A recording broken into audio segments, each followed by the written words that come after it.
Assalamualaikum warahmatullahi wabarakatuh. Pada video kali ini saya akan membahas tentang koneksi antar materi pada modul 1.4, yaitu tentang budaya positif. Koneksi antar materi modul 1.4 ini akan membahas tentang keterkaitan antara materi filosofis Ki Hajar Dewantara, nilai dan peran guru penggerak, visi guru penggerak, dan budaya positif. Filosofis pendidikan Ki Hajar Dewantara. Tujuan pendidikan adalah menuntun segala kodrat yang ada pada anak agar mereka mencapai keselamatan dan kebahagiaan yang setinggi-tingginya, baik sebagai manusia maupun sebagai anggota masyarakat. Ki Hajar Dewantara menegaskan bahwa dalam pendidikan hendaknya sesuai dengan kodrat alam dan kodrat zamannya, sehingga pendidikan itu tidak bersifat statis tetapi dinamis. Nilai dan peran guru penggerak. Dari pernyataan Ki Hajar Dewantara tersebut, maka seorang guru penggerak harus memiliki nilai dan peran, yaitu nilai guru penggerak yang pertama berpihak pada murid, yang kedua kolaboratif, yang ketiga reflektif, yang keempat mandiri, dan yang kelima inovatif.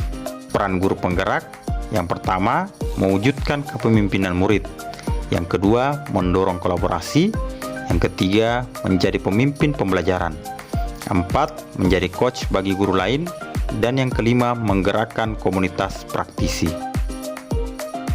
Visi guru penggerak.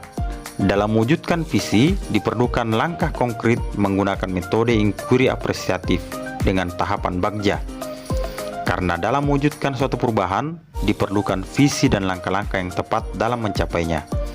Adapun tahapan bagja yaitu yang pertama buat pertanyaan, yang kedua ambil pelajaran, yang ketiga gali mimpi, yang keempat jabarkan rencana, dan yang kelima atur eksekusi. Budaya positif.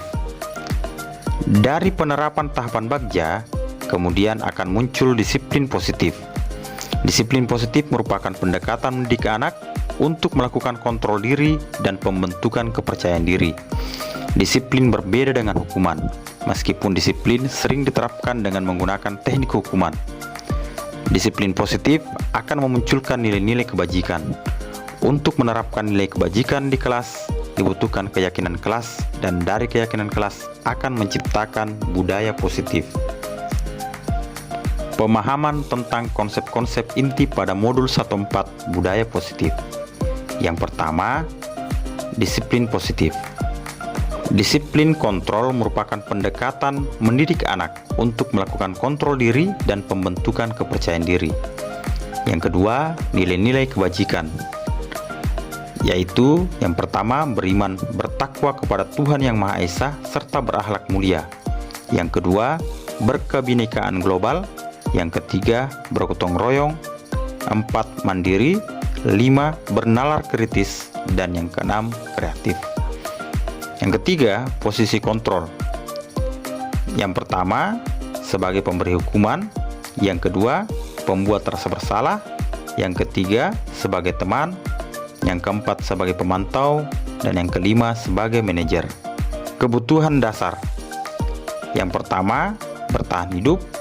Yang kedua, kasih sayang dan rasa diterima. Yang ketiga, penguasaan. Yang keempat, kebebasan. Dan yang kelima, kesenangan. Kelima, segitiga restitusi. Yang pertama adalah menstabilkan identitas. Yang kedua, validasi tindakan yang salah. Dan yang ketiga, menanyakan keyakinan. Perubahan yang terjadi pada cara berpikir saya dalam menciptakan budaya positif di kelas maupun di sekolah setelah mempelajari modul ini. Perubahan cara berpikir saya bahwa untuk menciptakan budaya positif di kelas atau di sekolah harus sesuai dengan keyakinan kelas yang disepakati antara guru dan siswa. Keyakinan kelas ini diterapkan untuk mewujudkan kondisi kelas yang aman dan nyaman. Selain itu, perubahan cara berpikir saya adalah bahwa posisi kontrol selama ini yang saya lakukan, yaitu sebagai teman dan pemantau, ternyata masih kurang efektif. Posisi kontrol yang paling tepat adalah sebagai manajer dengan menerapkan segitiga restitusi. Pengalaman yang pernah saya alami terkait penerapan konsep-konsep inti dalam modul budaya positif di kelas atau di sekolah, yaitu ketika menangani permasalahan siswa yang melakukan pelanggaran aturan sekolah. Sebelum mengambil tindakan pada siswa yang melakukan pelanggaran, sebaiknya memperhatikan 5 kebutuhan dasar manusia yang dialami siswa di sekolah atau di kelas. Siswa yang melakukan pelanggaran disebabkan karena adanya kebutuhan dasar pada anak yang tidak terpenuhi. Perasaan saya ketika mengalami hal-hal tersebut, yaitu saya merasa termotivasi untuk menerapkan posisi kontrol sebagai manajer dalam melaksanakan langkah segitiga restitusi. Karena dalam penerapan posisi kontrol sebagai manajer, guru mampu menyadarkan siswa akan konsekuensi atas perbuatan yang dilakukannya, sehingga siswa dapat menyadari bahwa setiap kesalahan harus bisa dipertanggungjawabkan dan dicari solusinya.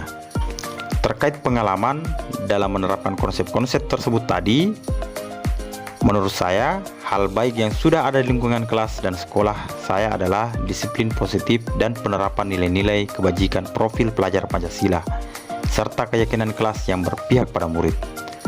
Hal yang perlu diperbaiki adalah posisi kontrol yang kadang masih digunakan oleh guru, yaitu penghukum dan membuat rasa bersalah. Hal ini ke depan akan diperbaiki dengan menggunakan posisi kontrol guru sebagai manajer. Penerapan posisi kontrol di kelas maupun di sekolah. Setelah mempelajari modul ini, saya menyadari bahwa posisi kontrol yang sering saya terapkan di sekolah atau di kelas adalah sebagai teman dan pemantau. Saat itu saya merasa bahwa cara itulah yang paling baik dilakukan untuk menyadarkan siswa atas kesalahan yang dilakukannya. Setelah mempelajari modul ini, saya baru menyadari bahwa posisi kontrol teman dan pemantau kurang efektif untuk diterapkan, dan kini posisi kontrol sebagai manajer saya terapkan di kelas maupun di sekolah. Siswa menjadi lebih sadar akan konsekuensi atas setiap kesalahan yang dilakukannya. Penerapan segitiga restitusi ketika menghadapi permasalahan murid di sekolah atau kelas. Setelah mempelajari modul ini, saya kemudian tersadar bahwa penerapan segitiga restitusi sebetulnya sudah pernah saya lakukan di sekolah ketika menyelesaikan masalah. Hanya saja urutannya tidak begitu teratur. Pada bagian validasi tindakan yang salah merupakan hal yang sudah saya terapkan dengan mengarahkan murid untuk mengakui kesalahan yang pernah dibuatnya. Selain konsep-konsep yang disampaikan dalam modul ini, hal-hal yang lain menurut saya yang penting untuk dipelajari dalam proses menciptakan budaya positif baik di lingkungan kelas maupun sekolah adalah menciptakan budaya positif dengan cara kolaborasi dan sinergitas yang baik antara semua warga sekolah yang memiliki keterlibatan secara langsung dalam mendukung pelayanan pendidikan di sekolah agar semakin baik. Demikian pemaparan saya pada video ini. Terima kasih saya ucapkan atas perhatiannya. Assalamualaikum warahmatullahi wabarakatuh.